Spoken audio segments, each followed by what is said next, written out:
మార్కాపురం జిల్లాలోని జిల్లా విద్యాశాఖ కార్యాలయం మరియు సమగ్ర శిక్ష కార్యాలయాలకు వెంటనే సిబ్బంది నియమించి ఉపాధ్యాయుల సమస్యల్ని పరిష్కరించాలని ఆంధ్రప్రదేశ్ ఐక్య ఉపాధ్యాయ ఫెడరేషన్ నాయకులు డిమాండ్ చేశారు.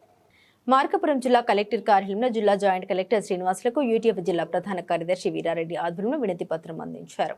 ఈ సందర్భంగా వీరారెడ్డి మాట్లాడారు. 2025 డిసెంబర్ 30వ తేదీన జిల్లా కేంద్రంలోని దరిమడుగు జిల్లా పరిషత్ ఉన్నత పాఠశాలలో జిల్లా విద్యాశాఖ కార్యాలయం మరియు సమగ్ర శిక్ష కార్యాలయాలను ప్రారంభించినప్పటికీ ఇప్పటివరకు సిబ్బందిని కేటాయించలేదన్నారు. దీంతో ఆ కార్యాలయాలు అలంకారప్రాయంగా మారిపోయాయని విమర్శించారు. ఇటీవల జిల్లా విద్యాశాఖ అధికారి నియమించినప్పటికీ తగిన సిబ్బంది లేకపోవడం వల్ల విద్యార్థుల తల్లిదండ్రులు ఉపాధ్యాయులు చిన్న చిన్న పనుల కోసం కూడా దూర ప్రాంతమైన ఒంగోలుకు వెళ్లాల్సి వస్తుందని తెలిపారు. దీనివల్ల తీవ్ర ఇబ్బందులు, సమయ నష్టం ఎదురవుతుందన్నారు. అందువల్ల వీలైనంత త్వరగా కార్యాలయాలకు పూర్తిస్థాయి సిబ్బంది నియమించాలని, లేకపోతే విద్యాశాఖ కార్యాలయం ఎదుట నిరసన దీక్ష చేపడతామని హెచ్చరించారు.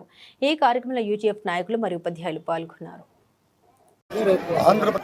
ఆంధ్రప్రదేశ్ ఐక్య ఉపాధ్యాయ ఫెడరేషన్ మార్కాపురం జిల్లా శాఖ పక్షాన ఈరోజు డిఓ కార్యాలయము, సర్వశిక్షా అభియాన్ కార్యాలయము మార్కాపురంలో 30/12/2025 అధికారికంగా దరిమడుగు ఉన్నత పాఠశాలలో ప్రారంభించారు.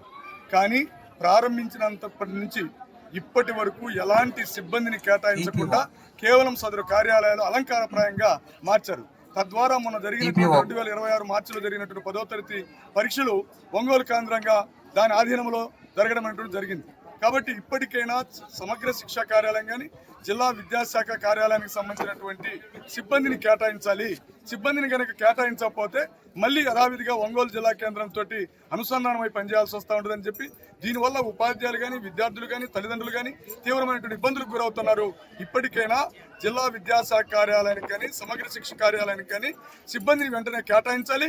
పనిని మార్కాపురం జిల్లా కేంద్రంగా ఇక్కడి నుంచే ప్రారంభించాలని చెప్పి కోరుతూ ఈరోజు కలెక్టర్ గారి కార్యాలయంలో మనం మెమోరాండం ఇవ్వడం జరిగింది. దానికి అనుగుణంగానే పరిశీలన చేస్తామని చెప్పారు. డిఓ గారితో జేసీ గారు మాట్లాడి వెంటనే సిబ్బందిని కేటాయించేటట్టుగా చేస్తామని చెప్పారు. లేని పక్షంలో ఈ వచ్చే నెలలో మే నెలలో డిఓ కార్యాలయం దగ్గర ధర్నా చేయడానికి కూడా సిద్ధమై ఉన్నామని చెప్పి ఈ సందర్భంగా తెలియజేస్తాం.